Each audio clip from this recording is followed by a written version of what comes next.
Okay.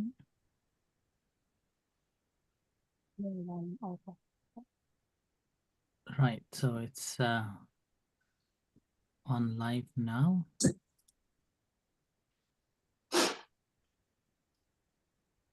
Right, so we are on live. Whereupon, let's start. Hello everyone, welcome back to our online meditation.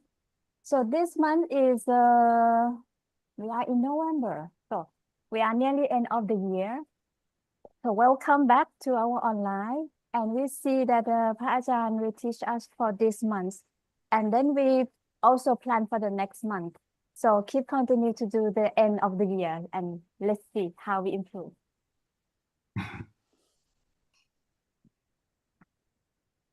Okay, so good morning, everyone.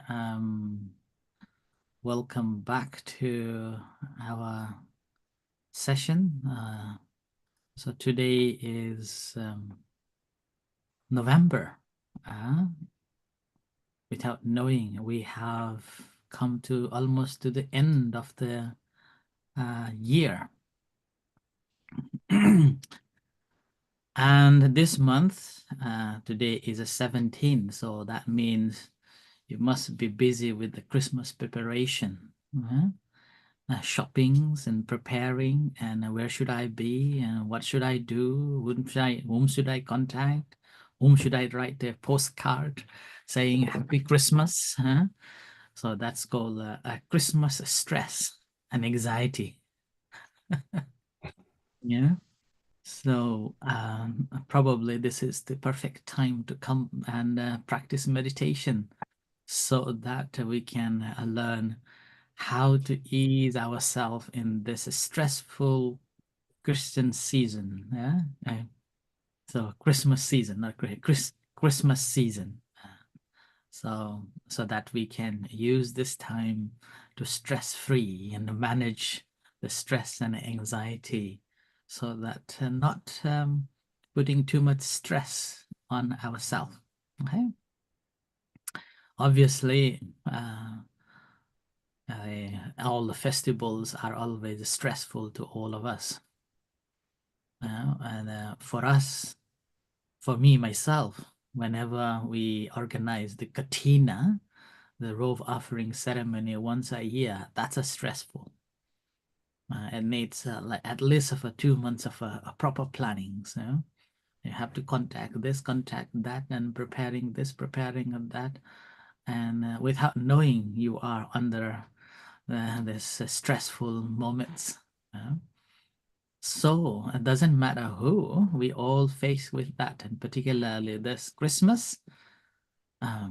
It's been kind of because of the darkness we face in the West, and the cold and wet and the snowy, then even make worse. So it is a time to deal with this by chill out, relax, and be happy. Right? So before we go into other aspects of it, let's practice meditation to begin with. Right? So sitting in a comfortable position. And then relax yourself. Take a long, deep breath. And leave all the stress, all the worries, all the expectations.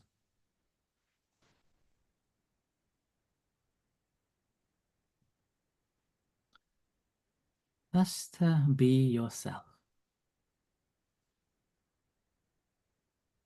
And gently just close your eyes. Feel the presenceness of yourself. Nothing to do, nowhere to go. Just feel the body presence here.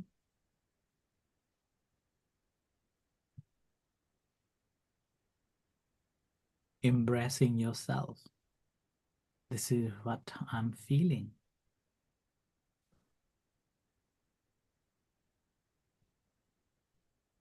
Each breath that you take in, experiencing the entire body.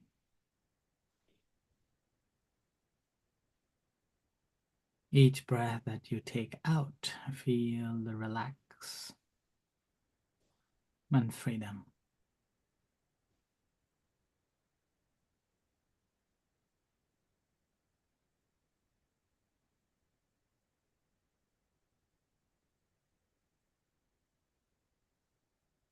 Free your thoughts, free your expectations. Just feel the entire body as you breathe in and breathe out. And just be with that.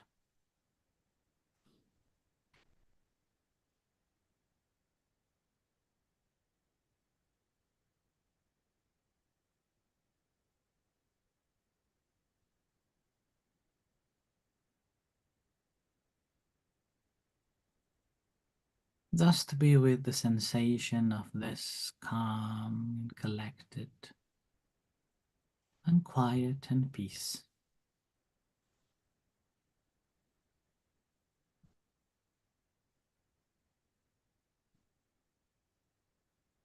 As though, like in a snowy day, no leaves are moving, no winds are blowing. It's complete silence. So, body settled, mind is completely zoned in with experience of this sensation as breathe in and breathe out that takes place in your body.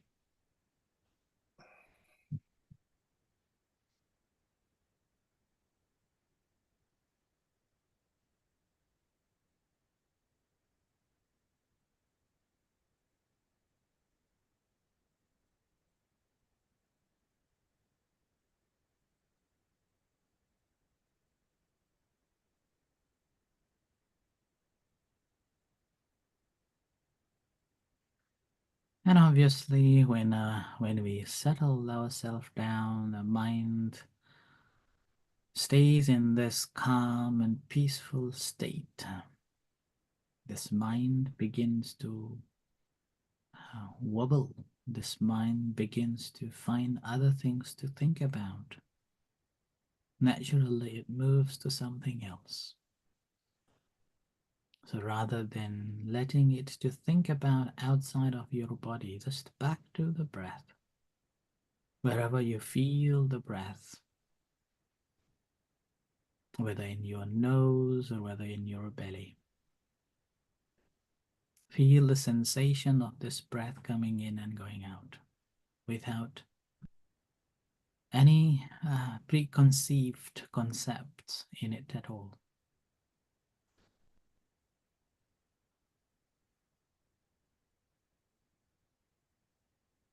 So developing this natural awareness and being mindful of this moment.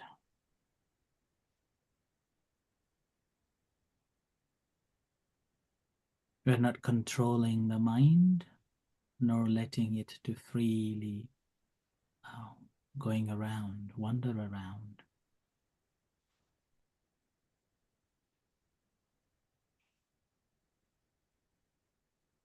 Just feel the breath in your body. And each time when mind tries to go away, just back to the breath, wherever you feel the breath.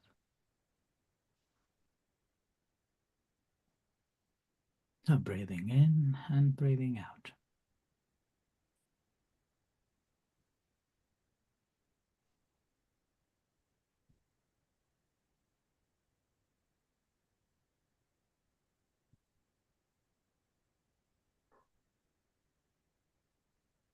The sinking in, observing this sensation of the breath coming in and going out.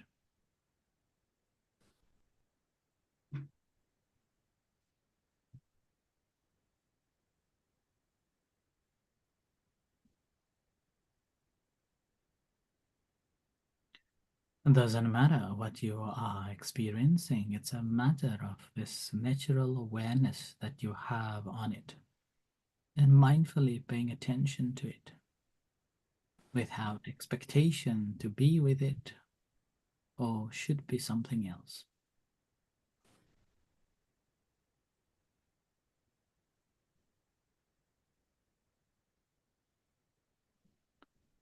No interference in the breath, no pressure in your mind. Breath is normal, mind is natural.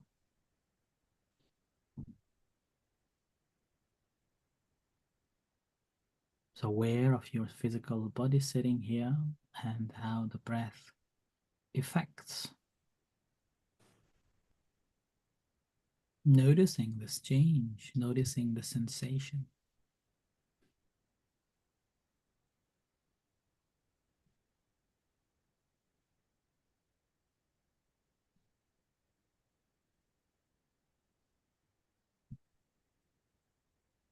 And let this body too rest naturally. Do not hold your shoulders, do not hold your heads and anything. Just let them relax.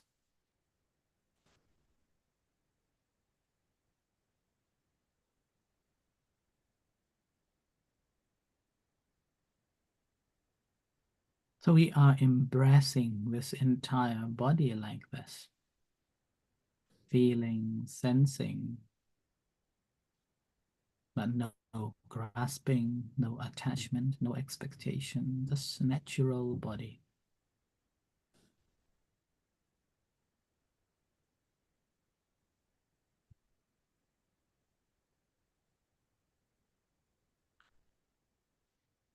And there arise, you may notice, there is a sensation that's connecting to feel this body, the feeling that connects the body. Each part of the body that we are aware of it, that is possible through the sensation that's coming to be.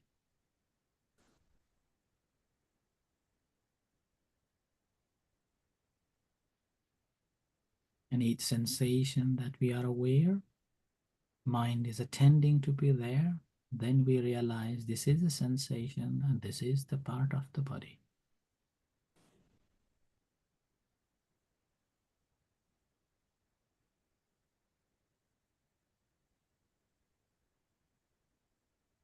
There is no imagination, there is no verbalization, but true seeing.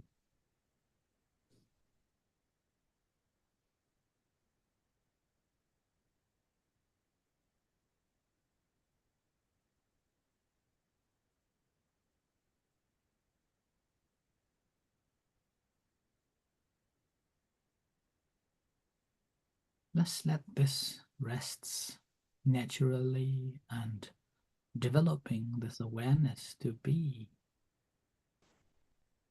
and mindfully aware of that as it is.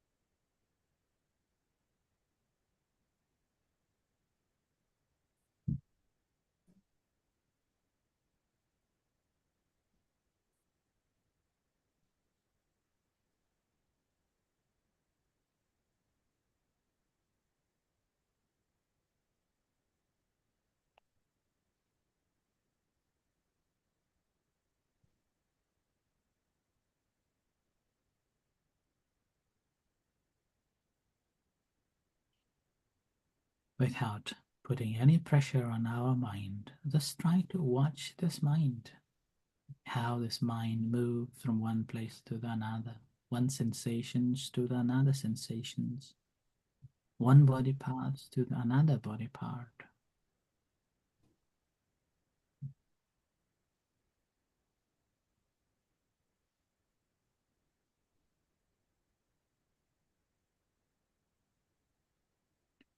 Sensation changes, mind changes,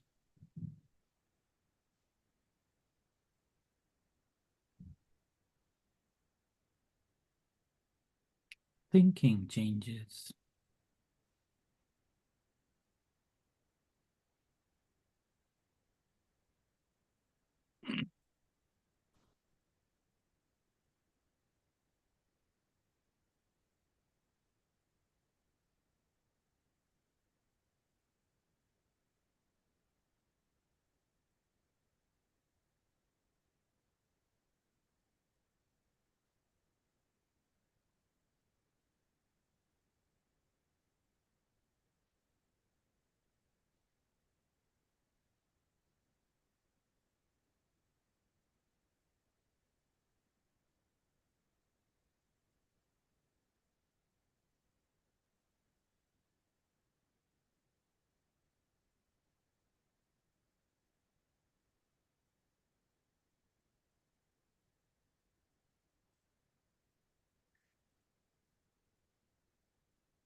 Just remember to come back to the breath again and again. The moment you feel lost, confused, anxious, not relaxed, just take a long deep breath and come back to the breath and feel the sensations in your body. And let the mind settle like this.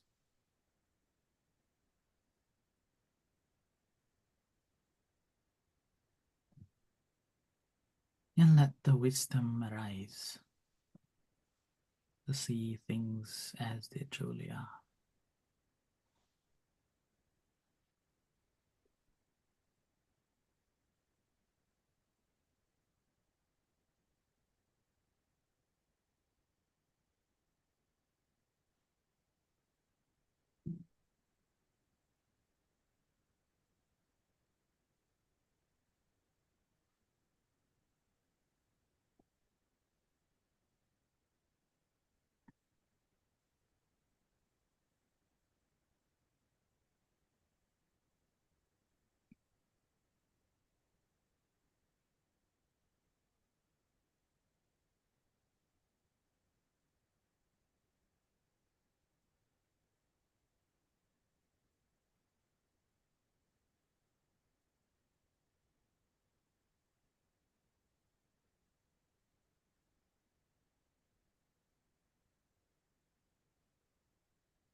Now, bring your attention back to your body sensation. Feel the bodily sensation and to your eyes. Feel the sensation around in your eyes. And creating intention to open your eyes and back to the room.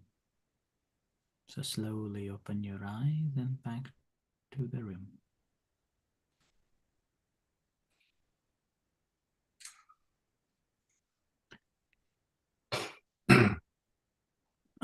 Okay. So, good morning again. Since today is like almost the end of the year, as we have just discussed that we will come back again December, is there anyone who would like to share your past experiences, meditation, or any troubles or struggles, or don't know what to do? Anything you want to share? You again unmute yourself and then share. It's like reporting your 1 year of a job.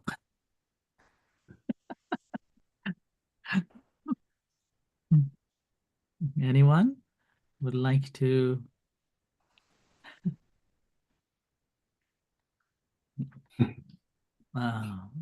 And this is one of the beautiful silence I normally get. I hope it won't cause a heart attack.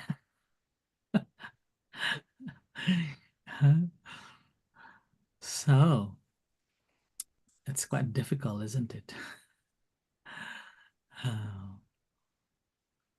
Anybody?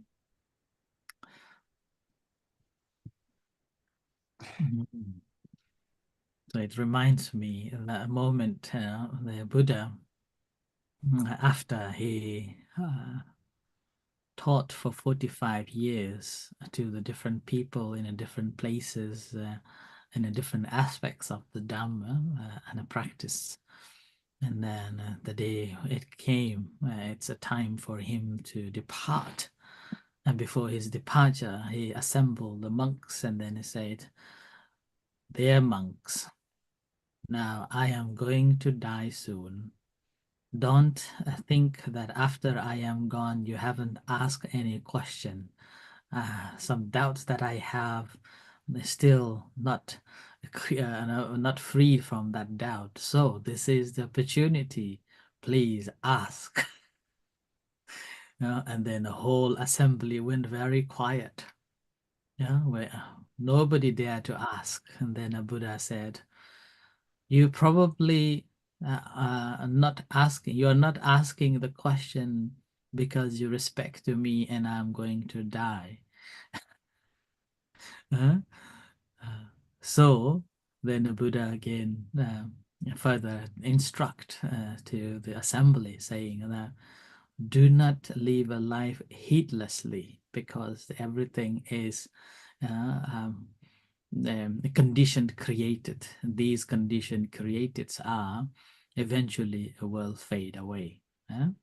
So live life mindfully. So that was his last words of the Buddha before he passed away at the age of 30. Sorry, age of 80, after 45 years of his dispensation.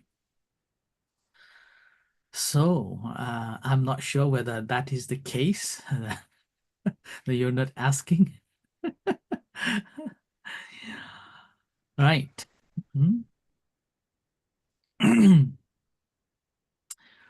So in that case, pressure is mine.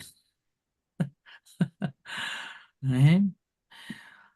So in the practice of a meditation, the benefits that's told or recorded in the Buddhist scripture, there are 4 benefits.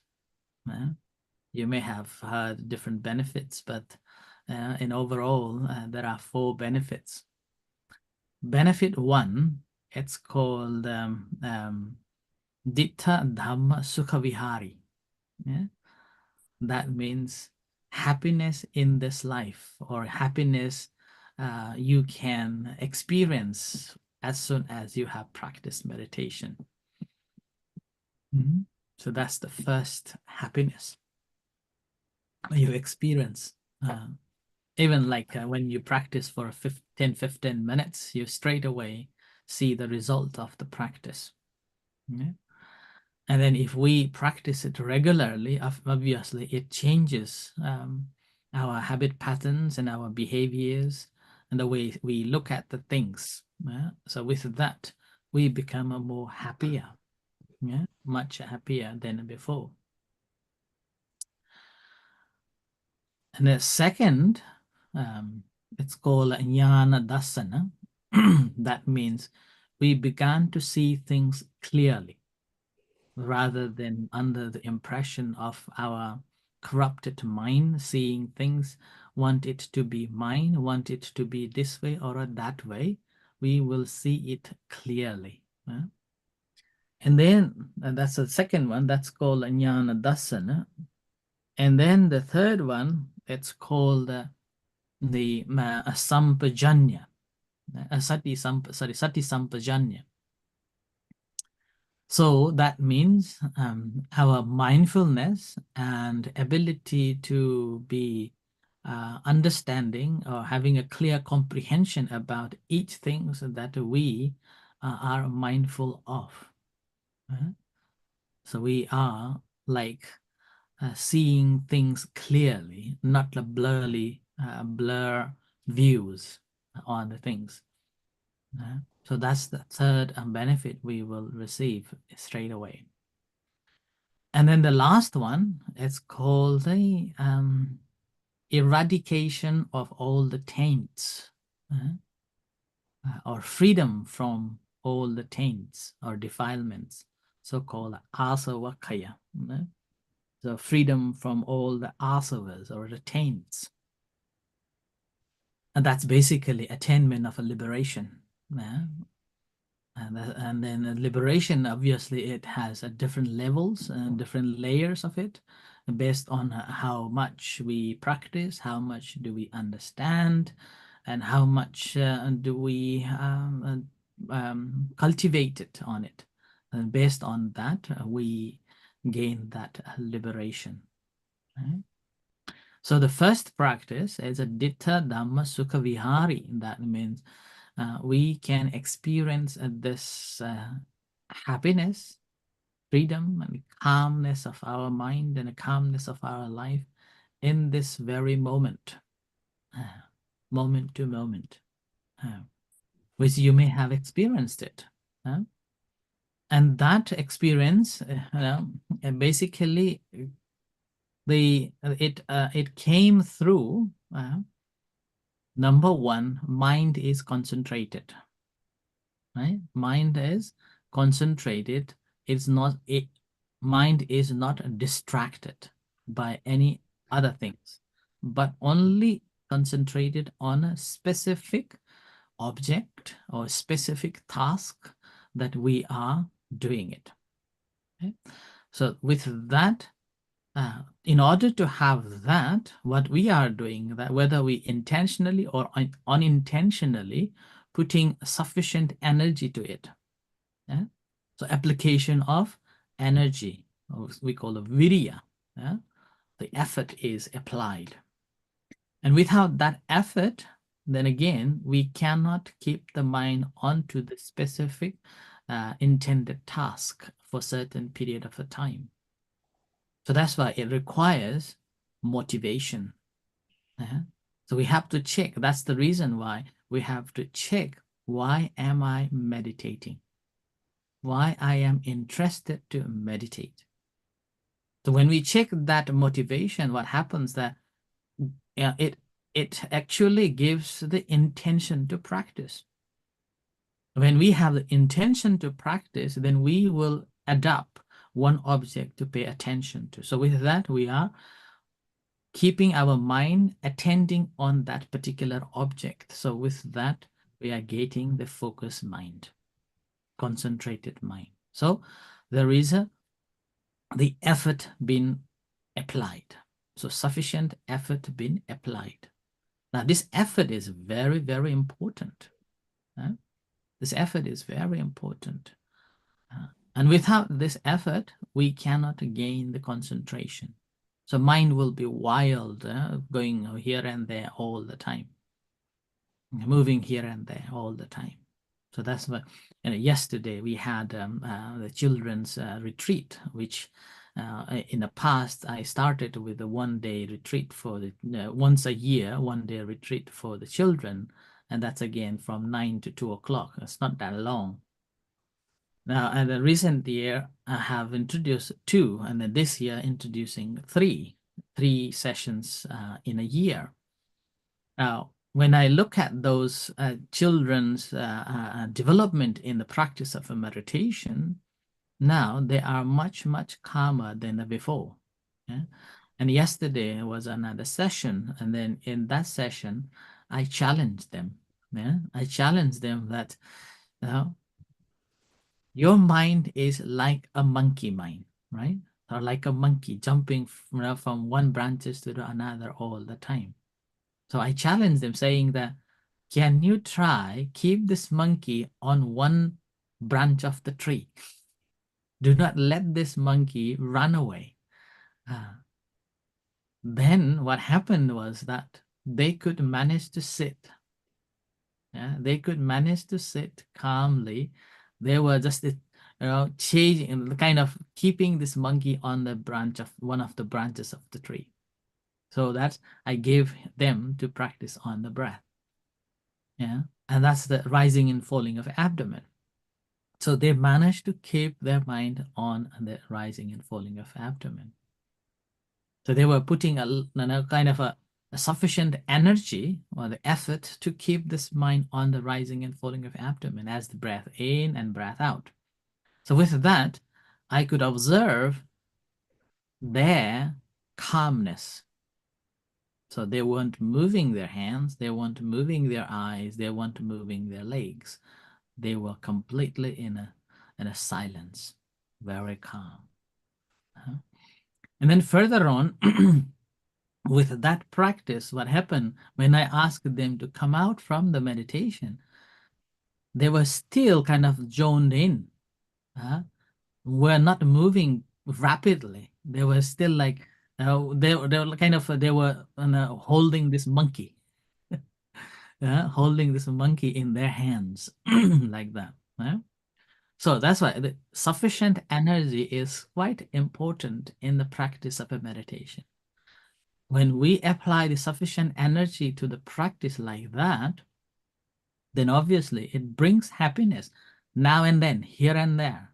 At that very moment, like the children were experiencing this calmness and peaceful state of the mind. And then after lunch, I took them to walk. Initially, they were like, oh, it's cold. How long we going for a walk? Why should we do walking? It's cold, and like that. And then I asked them, well, walking is good. When we are walking, try to minimize the talk as much as possible. And normally, children will be playing around, right? Talking this and that and airy fairy. They can make stories of anything. When I ask them, do not.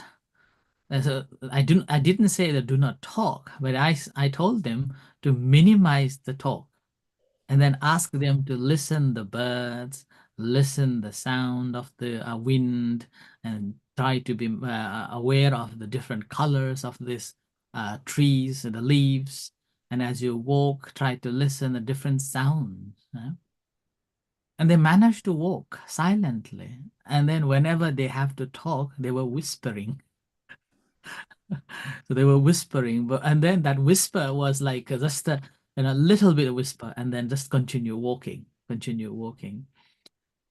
From that complaint of why do we have to walk? It's cold. They enjoyed. Yeah, they enjoyed thoroughly. And then they even didn't realize that it was about 45 to 50 minutes of a walk. We were walking through the woods, but nobody was talking.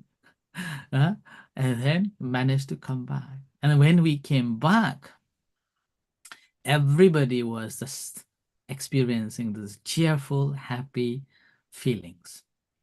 So that's why it's called sufficient energy should be applied. With that application, we have object to pay attention to. As a result, mind is not distracted too much.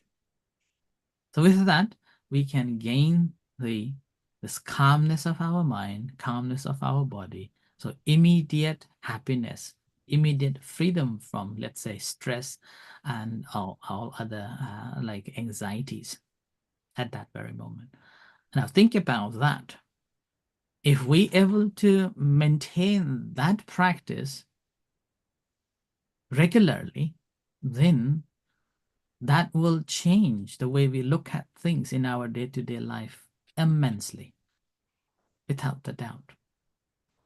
What do you think of a me when you see me? Do you think that I am a calm and happy chappy, a monk? I wasn't like this before. I was an angry man. No, I'm angry boy, maybe not a man at that time. Angry boy, fighting with a gang fighter, playing football and wanted to be a good a player, like that, arrogant.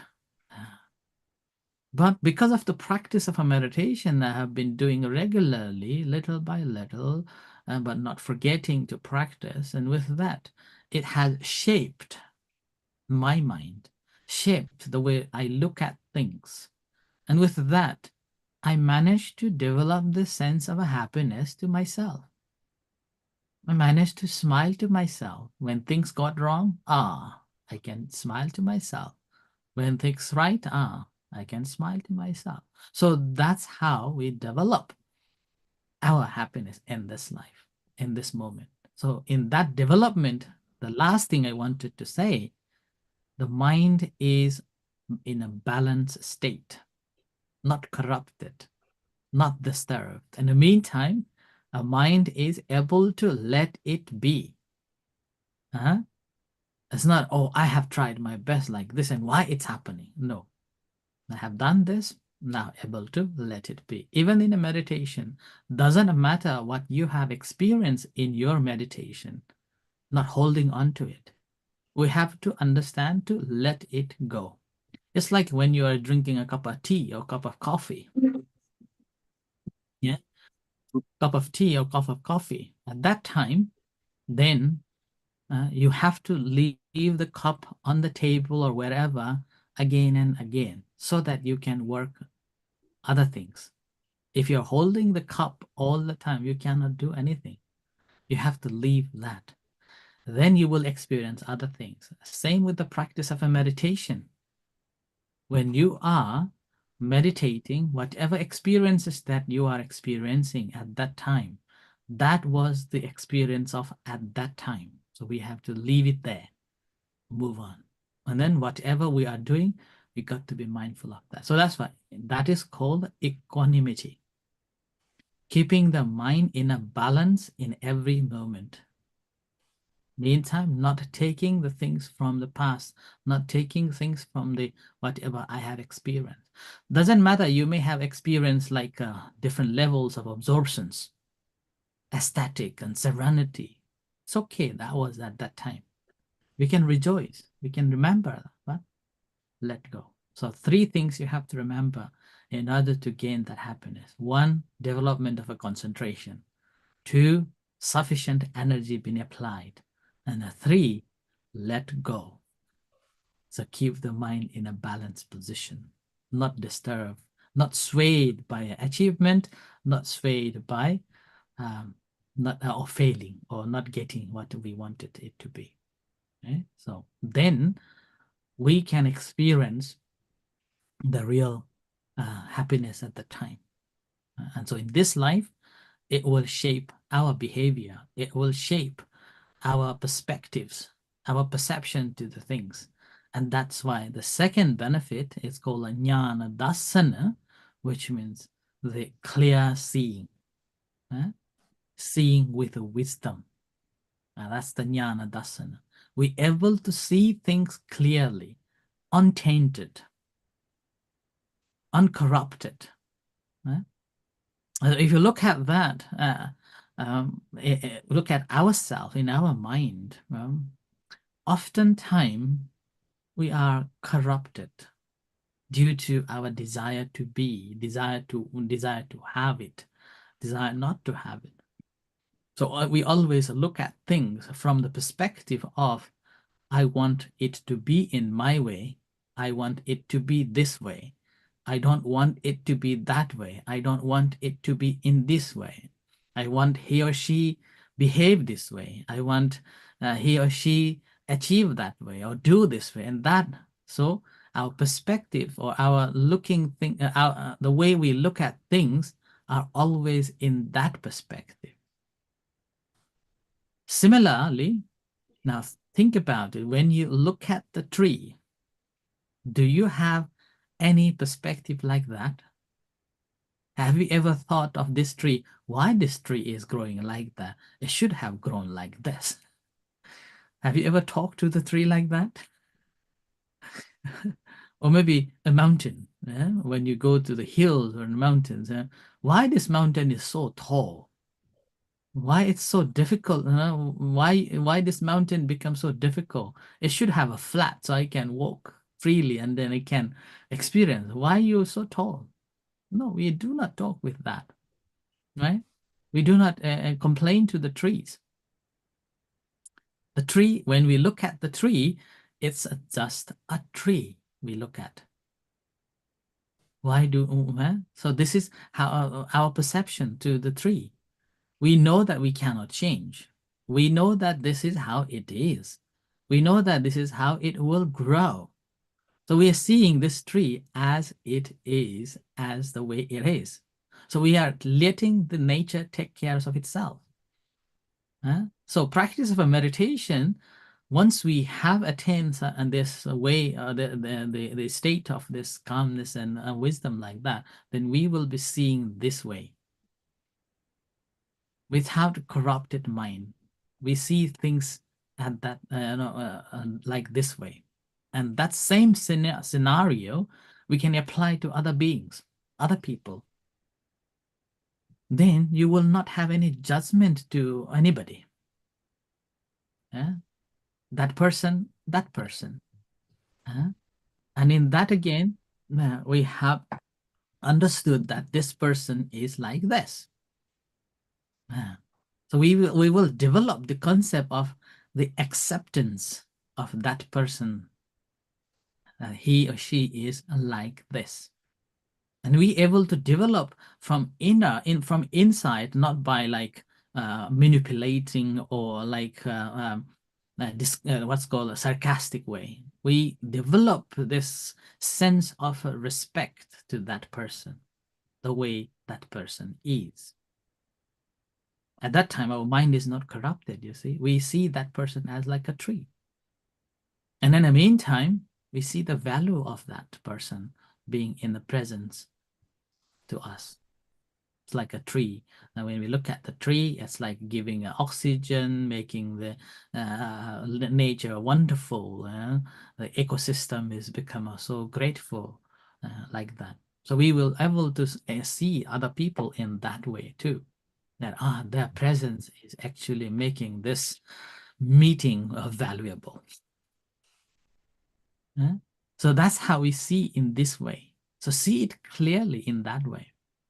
So seeing as it is, as the natural has given it to be, rather than seeing I want it to be like this different way.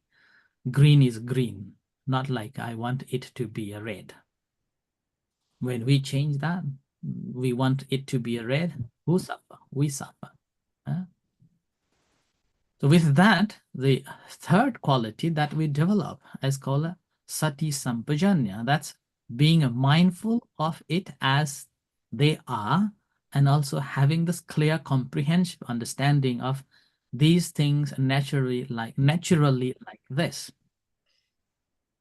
Okay? These things are naturally like this, so I don't need to worry about it.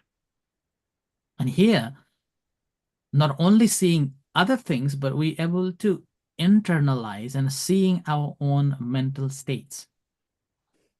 Right? Our own mental state, that how our mind works, how our mind creates. Have you ever seen your thought process, how the thought creates, and how this thought overtakes ourselves? Thoughts will overtake us. Have you ever noticed that? So if we meditate and then gradually internalizing it from the bodily sensation, let's say start from the breath and then goes into the sensation, because in order to see the breath, we have to feel it. So the sensation comes. And when we feel it, each feeling that we are paying attention to, that's one mind at a time. One mind at a time that's created. And with that creation of each mind, if we dive into it, analyze into it from an inner experience, we see that one mind arises, another mind drops. One mind arises, another mind drops. And then we able to even see that this mind which is arising, what is the cause? What are the causes of that? We able to see that one too. When we see in that way, what's happened that there is actually this mind itself is conditioned, and its condition created. The moment when I remove this condition, there won't be any mind at all. And this moment is a very tricky one. This moment can makes you feel, what is the meaning of meditation then? It's boring, it's empty, nothing there. It's like tasteless, colorless, boring. And where I will be, why should I meditate? So that sort of experience can occur, and that's called adi nava. It's like boredom. Yeah, it's like a hollowness you will experience, and it's like you're sinking into the emptiness that nothing is. I should think of or grasp on. That experience is very dangerous as well. So in this moment, that's why you need a lot of awareness and having a clear comprehension, called a sampajanya, clear comprehension, you need it. So if you want to know a little bit of more on that, the sati and sampajanya, you can go back to the couple of months ago, I explained it on that. You can go to our website as well, or you can ask Varapan for that link. Able to understand that clearly on that, right? And the ability to understand clearly in this way, what allows that nothing to grasp, nothing to worry, nothing I should be attached to. There arises the knowledge called all the conditioned phenomena are impermanent. It's changing all the time, and I should not be grasped on it. So that's why the entire practice of this meditation is not just the attainment of this concentration, focused mind, or stress-free, but also developing this quality, the discernment, to understand that all things are impermanent and I should not hold on to or grasp onto it. All conditioned dhammas are changing, which is in Pali called sabbe dhamma nalang avinivesaya. So all the conditioned dhammas are changing and I should not be attached to it. And that's the ultimate fact, ultimate purpose of the practice of a meditation that we are looking for.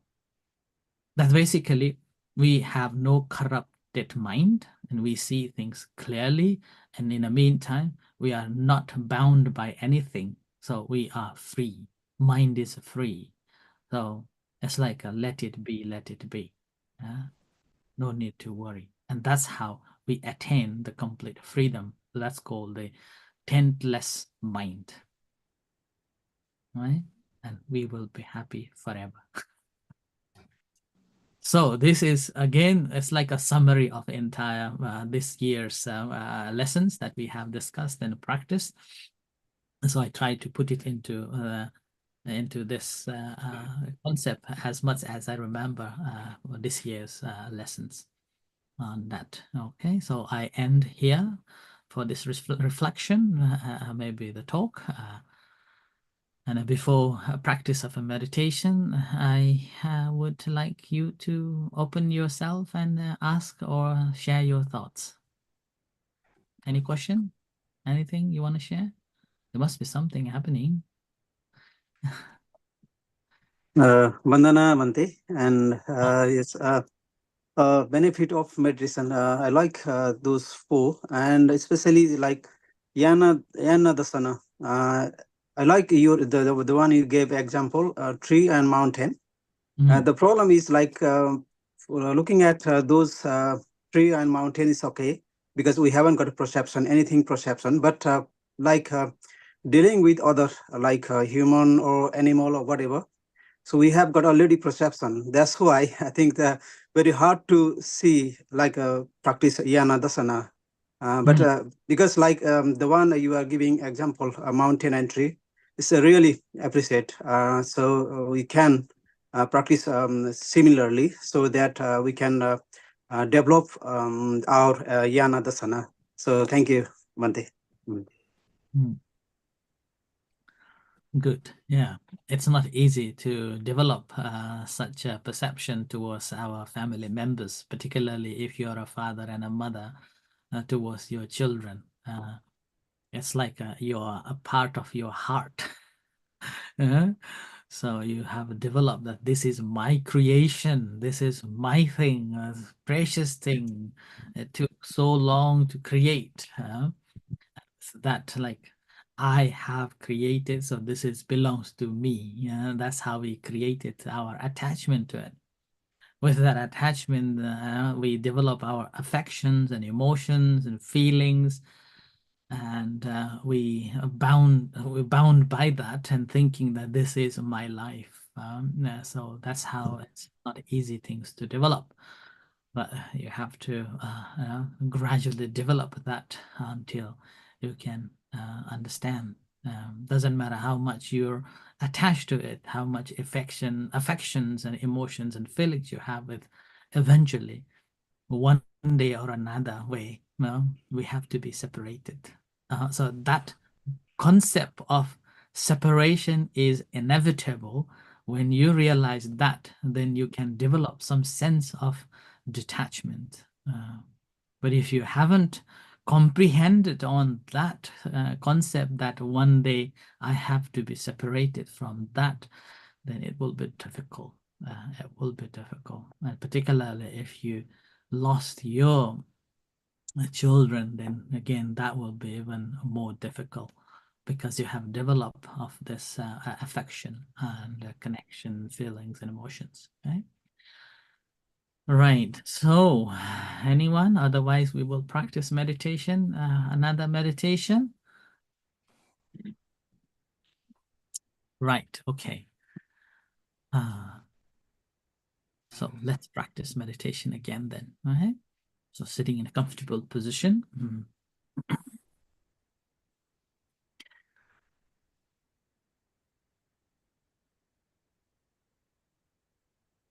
So bring your attention to yourself and gently close your eyes.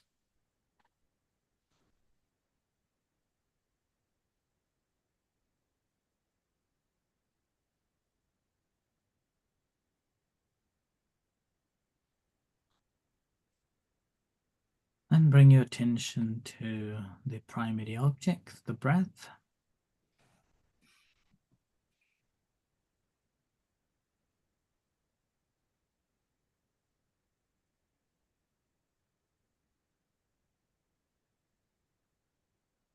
Working with the breath.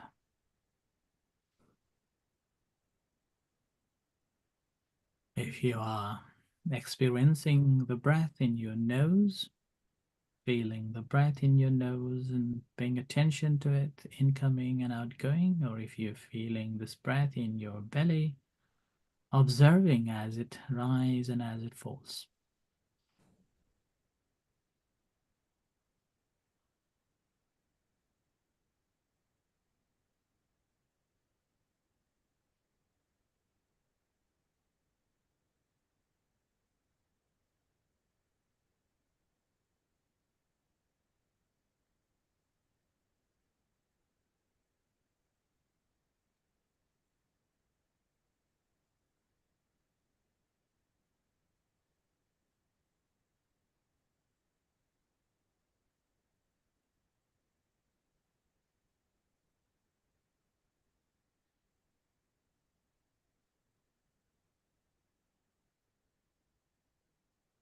As you feel that your mind is settled for some times, not distracted, the hindrance has been subsided,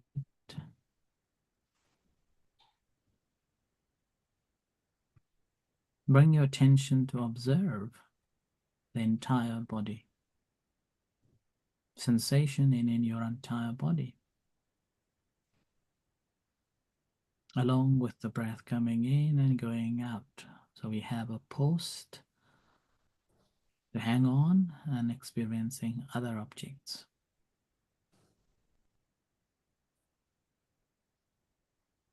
It's like an anchor. We have the breath as an anchor and let the boat float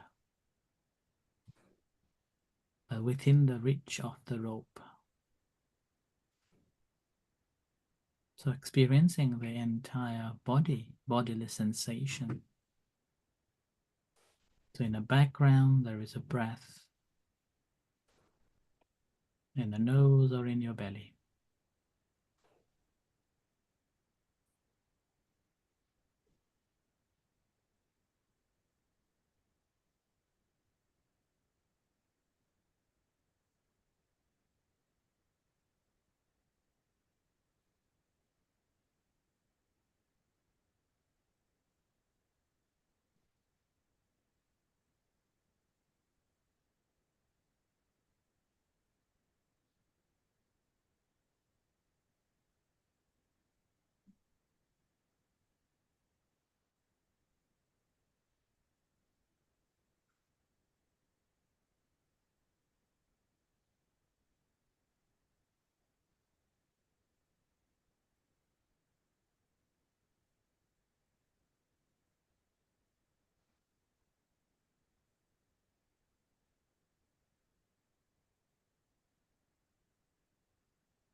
And as your mind settled on it and experiencing different sensations in your body, try to notice different sensations in different ways, how it comes and how it goes. Some sensations are subtle and others are harsh, gross,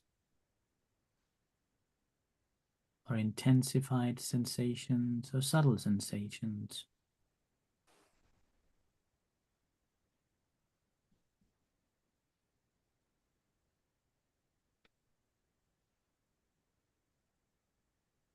And if you can't feel that different sensations, try to notice with the breath. A long breath, short breath, or the process of the rising and falling of your abdomen will be different. A smooth rising, a stasis,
Whether that awareness, developing your mindfulness to be able to notice a breath is something, body is another, mind is something, feeling is another.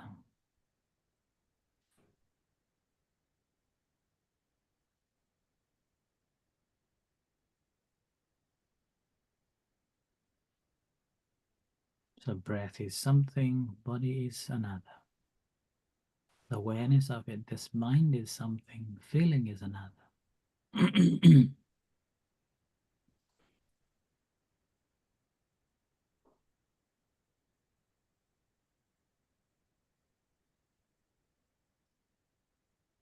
And within the breath again, incoming breath is different than the outgoing breath. Outgoing breath is different than the incoming breath.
And further expanding your awareness. Each breath that you feel, that you know, passing through sensation, and your mind is attending there.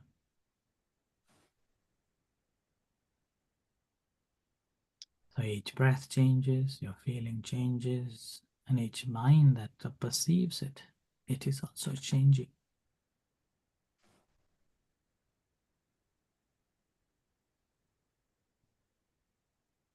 Nothing is permanently there. It's all conditioned to arise. A breath is conditioned by the air and the body arising, this breath coming in and going out, which has got other elements, and we can feel it. This feeling is conditioned by the breath, movement of the breath in the body, and the mind. It's also conditioned to arise, to feel, or to know this breath through this feeling.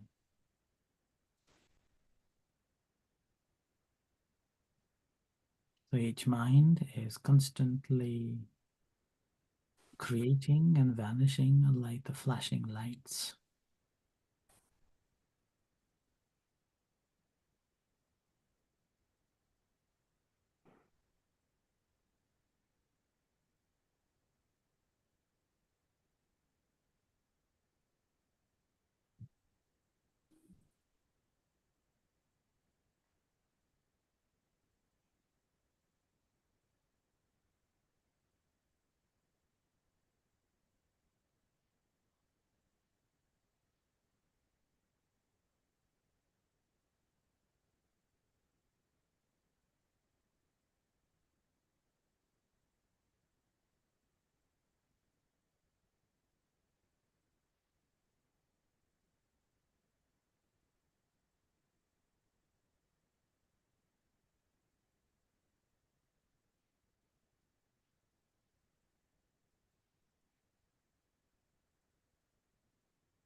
But obviously, it doesn't mean that you have to go through all these at once. And if your mind is still restless and thinking of this and at that moment, and just come back to the breath.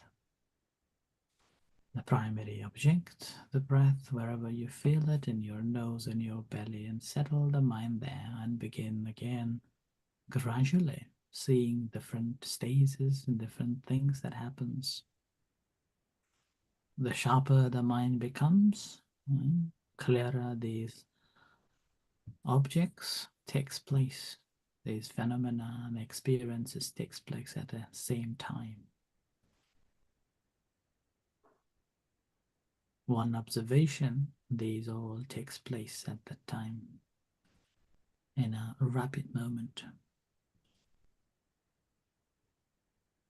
So the mind, the more it becomes concentrated, untainted, undistracted, it becomes a sharper and sharper to observe these flashing moments that taking place in a little tiny process.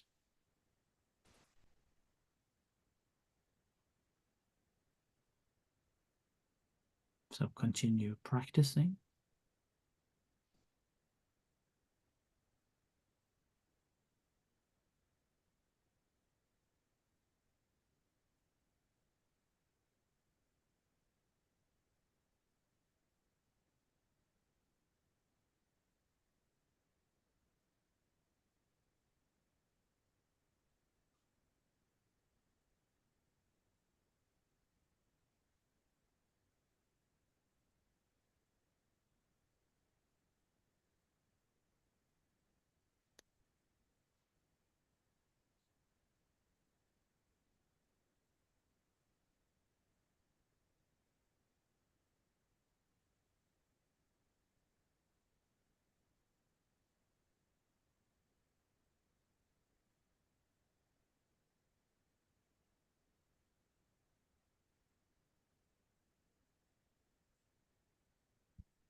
Do not force yourself, and also do not be lethargic.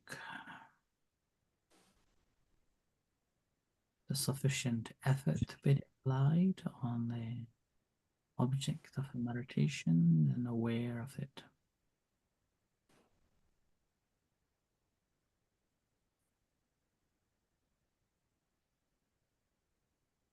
Do not control your mind in a certain phase or certain ways.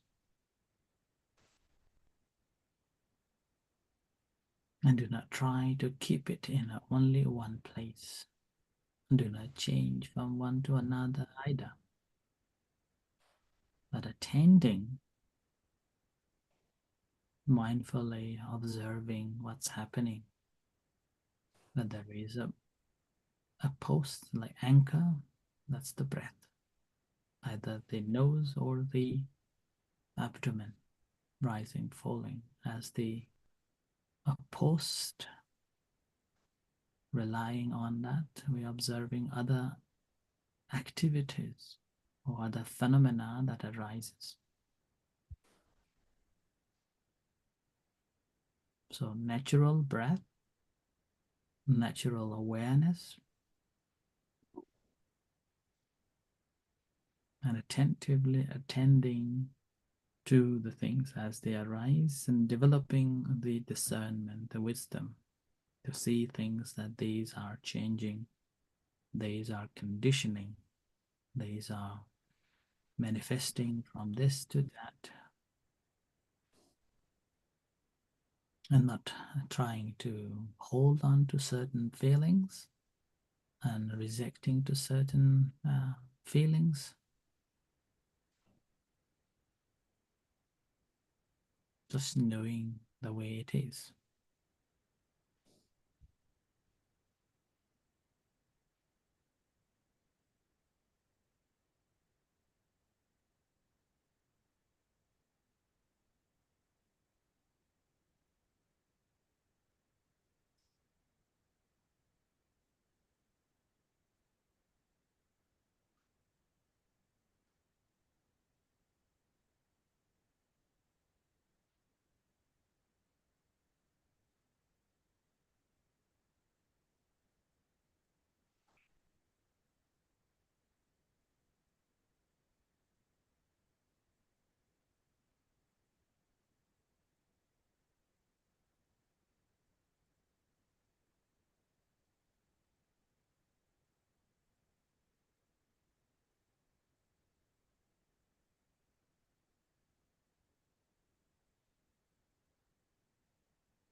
And it is also not a practice to see just superficially as it takes place, but be able to see it in a comprehensive way.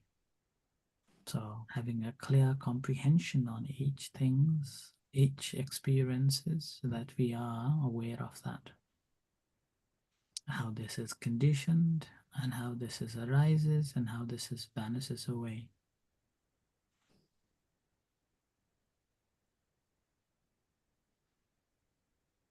So objectively observing that phenomena in its true nature.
So remember to come back to the breath again and again if you feel the loss, if you feel the confusion. Just back to the anchor point and to start again.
Again, bring your attention to the bodily sensation.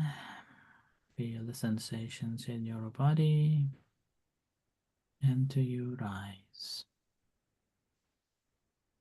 Feel the sensations in your eyes. Creating intention to come out from the meditation and open your eyes and reflect for a few moments.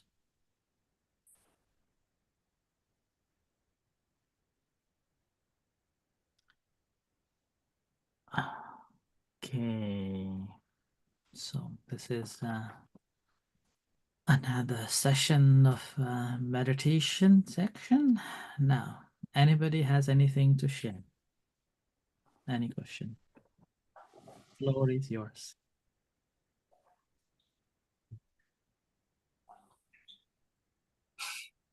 You can unmute and share. Maybe I share. I have missed out from the session, I think during the last month, and I'm not a regular meditation person. I think this session is somehow very difficult for me to stay calm, and there were so many thoughts, there were so many stories that pop up in my head, and of course getting back to the breath, this really help. Yeah, it's I think I need to find some more routine to do it, because it's easy to say but it's not easy to do. It's difficult. Yeah, it's all about doing, not yeah. Yeah, it comes with the practice. Yeah, regular practice is the key. So it doesn't matter how small amount of a practice we do in our daily routine. Yeah. It really shapes our practice. It's like going to gym. Yeah. When you're going to the gym every single day, you gradually change your muscles in your body. And then suppose you go for a holiday 1 month or a few weeks, and you didn't have chance to practice or go to the gym and practice the regular practice that you normally do. Then when after weeks you go back to the gym, then you have to start again. So you have to build up this practice slowly, and eventually after a couple of probably weeks later, you will gain that similar strength or amount of exercise that you can practice. Yeah. So that's same with the practice of a meditation too.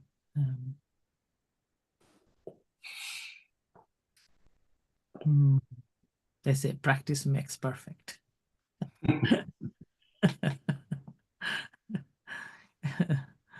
And this reminds to somebody says that but by keeping the routine, it's helping, but we must not underestimate by not doing things. And it's also very powerful that it can bring bad thing. For example, if you're not going to brush teeth regularly, by not doing it, we will see the result as well of not doing thing. Yeah. So yeah, I think it's by not doing meditation, I think it's really when I have to do it like this, it's very difficult to get back to the calm state.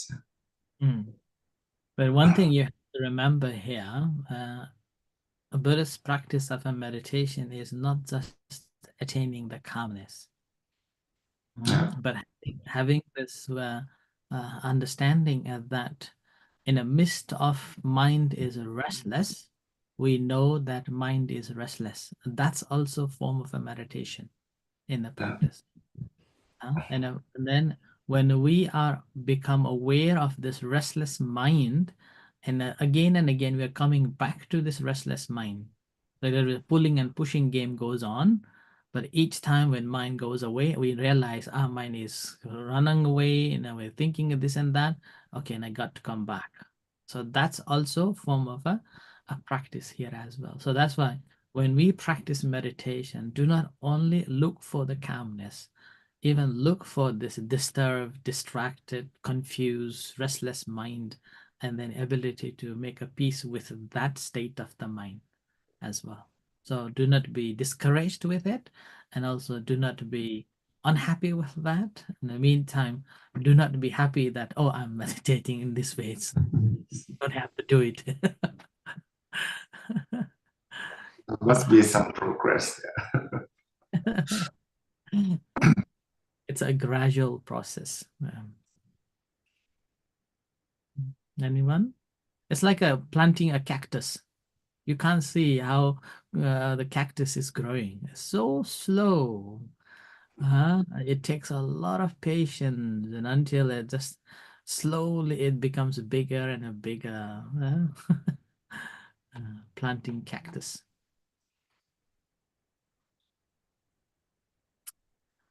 Yes. Yeah. I can also relate with Sanya that today I'm also very distracted because there's a lot of things ongoing. But as you say, it's just to be mindful, to realize that the mind is completely all over the place and try to get back into just with the primary object, the breathing. It's already quite something. And I think, but I was not on camera because the first meditation, I was not able to sit. I did some walking meditation instead, so I was not on the screen at all. But at least it kept me in the moment doing that. And I think also like from what you teach at the beginning, a lot of our unhappiness or happiness come conditional with our own perception. Because our own expectation too is like, oh, like today is like, oh, I want to like be able to sit calmly, but calmness is not the only thing we expect out of this. But to be able to do a longer meditation, that was my own expectation. But then, of course, when you can't do it, you get upset, you get angry, or you get unhappiness coming all the way. It was like, oh, why can't I do it? But instead, maybe we should look into it in a different way. It's more our own perception of like what we expect out of everything. Attachment also with like what you said about the nature, that the nature is it is as it is. You can't change the green leaf to red, but it will change itself with the autumn. But that's what's happening. But when it comes to something closer to us, I think it's more the expectation, like we want the person to be what we want them to be or not to be. And then it's conditional creative, like we just make ourselves unhappy because the person doesn't do what you want them to do. It's more like how we can deal with our own thought, expectation, like less expectation on how people will do. It will be easier for us to like deal with all the situation. And that's all I get from today's teaching. Thank you so much. Yeah. Oh, good. Expectation. Yeah. When we look at the fundamental Buddha's teachings, and we normally say the Four Noble Truths, right? That's the first one is suffering. Second one is a cause of a suffering. The third one is the ending of suffering. Fourth one is path leading to end the suffering, right? And then when we look at the cause of a suffering, the principle is want. I want this, I want that, I want it to be like this, I want it to be like that, and so it goes on. Right? And with that, what do you think we will get? We will get more suffering. It's already said this is the cause of a suffering. So we are dealing with the cause of a suffering in a way not to eradicate that cause, but to maximize the cause. So we're maximizing on that. And even in meditation, we want to be calm, we want to be like this, we want to be like that. What is the outcome? So the suffering obviously generated. So that's why the third principle, that's called the ending of a suffering or end of a suffering, that's basically coming to the second one, no desire, no expectation. Then what happens? Suffering already gone because there is no cause to create the suffering, right? So that's why these three will be there all the time. And what we are doing is trying to find the right path that we can walk on it so that we can reduce, remove, and completely uprooting this desire, expectation, and want. Then that's the moment we have no suffering, we have no trouble anymore. Well, so even in a practice, that's why we have to let it sink, let it be as they are. It's okay. Huh? If mind is distracted, it's okay, but do not let it continue distracted. Just okay, bring it back, and then do not expect too much. We do have to have some form of expectations that after meditation I should get something. If nothing, no rewards, why should I do it? So that sort of a mind we have only anyway. So then with that, basic expectations are there and motivate on that, and then and practicing. So eventually we gain the benefit of it for sure. You can see me as an example from the wild gang fighter and a naughty, angry man. Now, in a certain level, I am happy and not a gang fighter, at least. and less angry man now. So it took quite a long journey to be here now. Okay. Right. Anybody else? Well, this experience Mm-hmm. is quite really good exercise, this practice. So at this stage, I would say I can see painful stage. So it's the most suffering that I ever have. So, but start with the way you guide, and then is I can see the power of the breathing. So when I see the breath and the feeling touching the nose, so that is I stay attentive. So I just look and observe. And then it's going to inside and you can see more clearly it's all linked to the breath and the feeling of that way. But then it's one point of time, my foot is so hurt. It's really coming slowly and I can see the thought is coming. It's coming and then it's go away. But then I stay to look of the painful is coming, which is the feeling and come to my breath, which is touching the nose. And that point also it's difficult to explain, but it's all linked because you guide to observe the link of the breath. And that is make me connect. That is always linked to the breath and the feeling inside the body. And that is the moment of hurt my leg. At the end, I don't know, it's turning quickly that I stay as observer, just look. And it's more calm. I would say that is calm mode because I go to that like a bridge. It just go to that way. And then I see the desire. It's come, it's a pop up. I want to. And then I don't know how I can manage, but I stay with the feeling and the breathing. It stay attentive with the observer. And then the desire is it stay for a while, but cannot make me move the foot. So I'm not moving, I'm not influencing. I just look and then stay attentive, but it become more stronger, powerful of the breathing. I can see the breath changing. I can see it more clear with the breath, feeling and touching. But the moment of desire disappear away. I'm be able to manage to sit with, I don't know, no feeling at all with the foot. But then it's luckily the finish.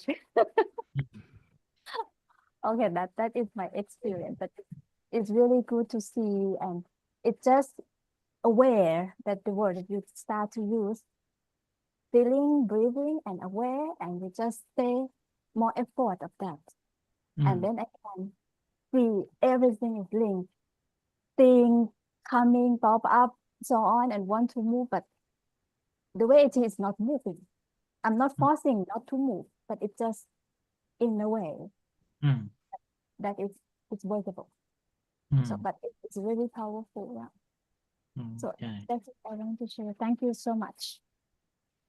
Thank you for sharing. Hi.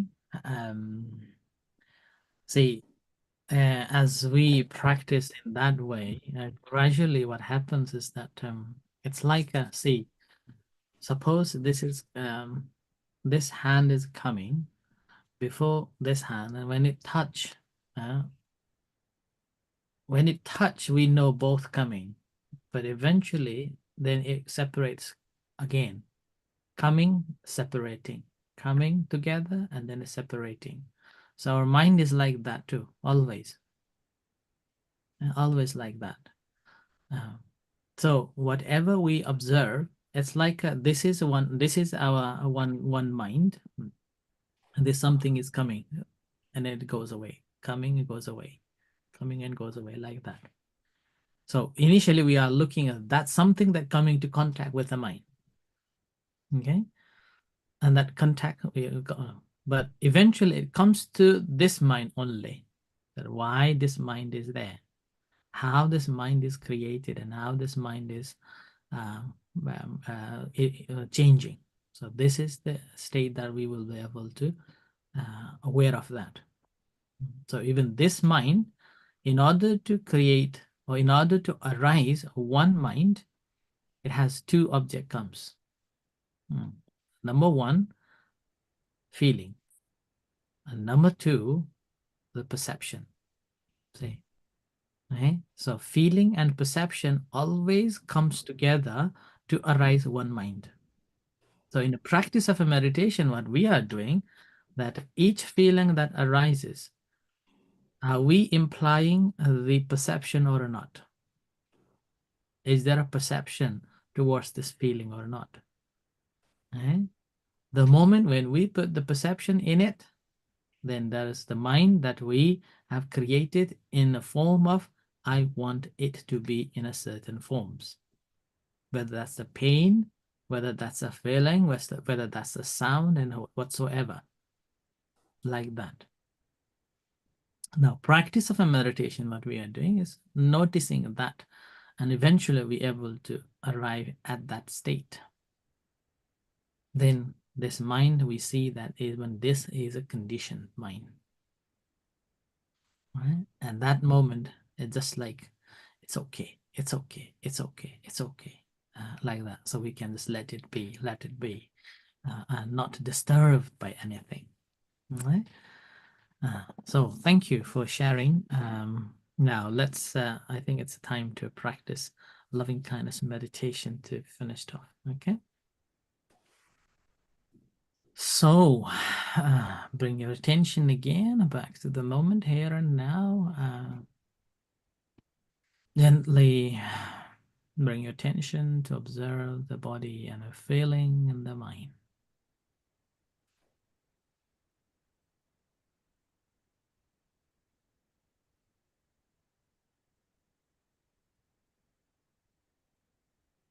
And relax yourself.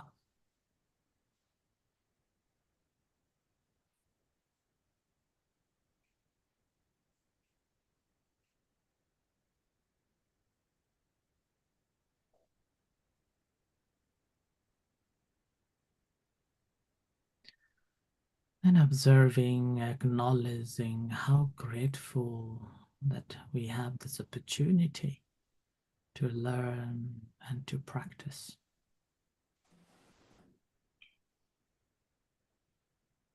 How grateful that we have access to this knowledge.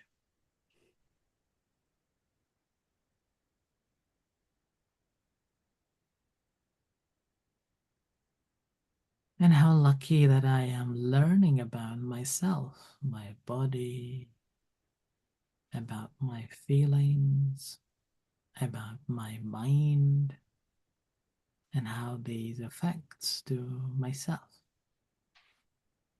how these affect to my feelings, my emotions, my happiness and unhappiness.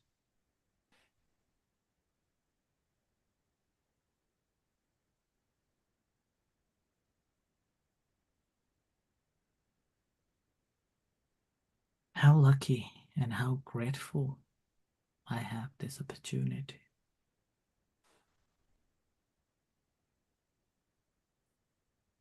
I am so blessed.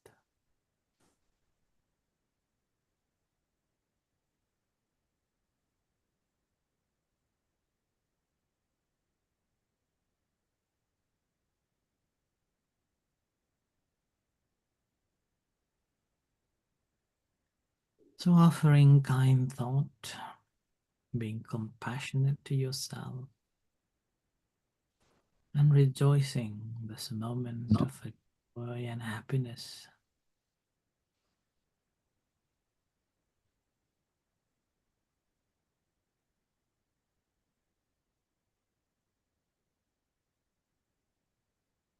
I am happy.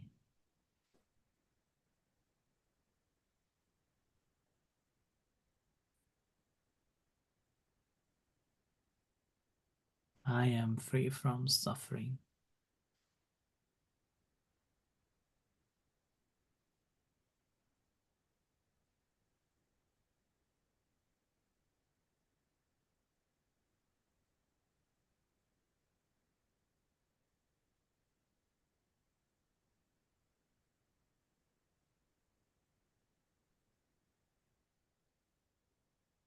May I be liberated, liberated.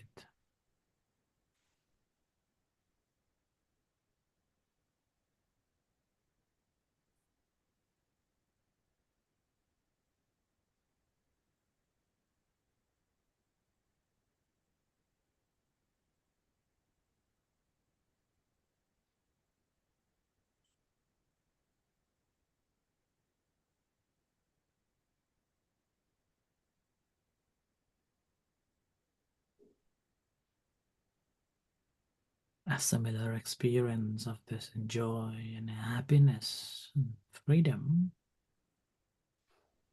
by sharing it to the rest of other beings, whatever beings there are, visible and invisible being, or any particular person that you think they need the most to bring into your mind.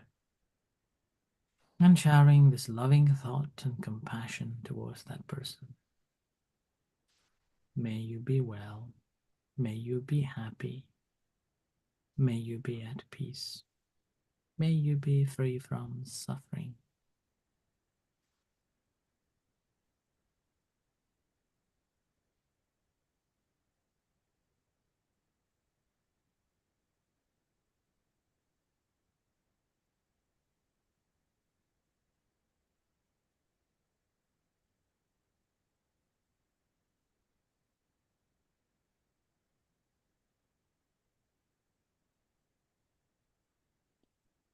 And extending it to the entire universe, whatever beings there are, in this room, in the city, in the country, on earth, and the universe.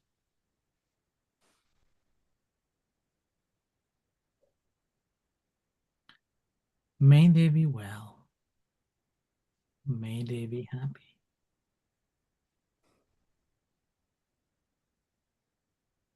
May they be at peace. May they be free from suffering.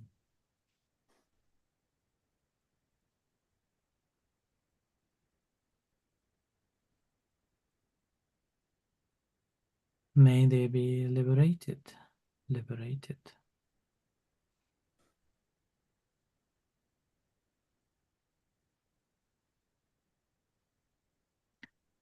May they be free from hatred, ill will, animosity.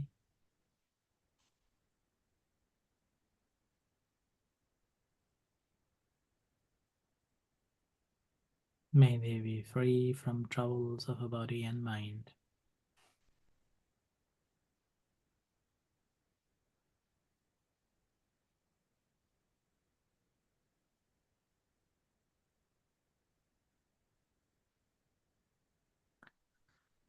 May all beings be happy and liberated, liberated.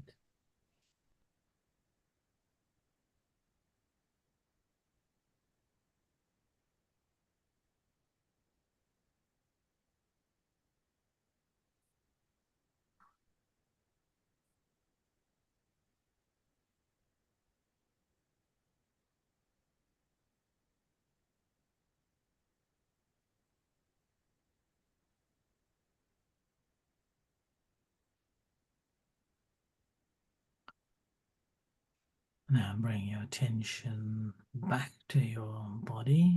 Feel the sensations in your body and to your eyes. Feel the sensations in your eyes.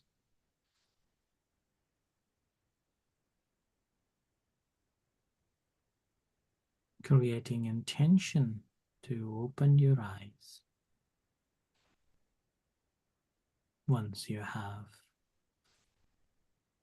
this intention to open your eyes, slowly open your eyes and come out from the practice of meditation and relax for a few moments.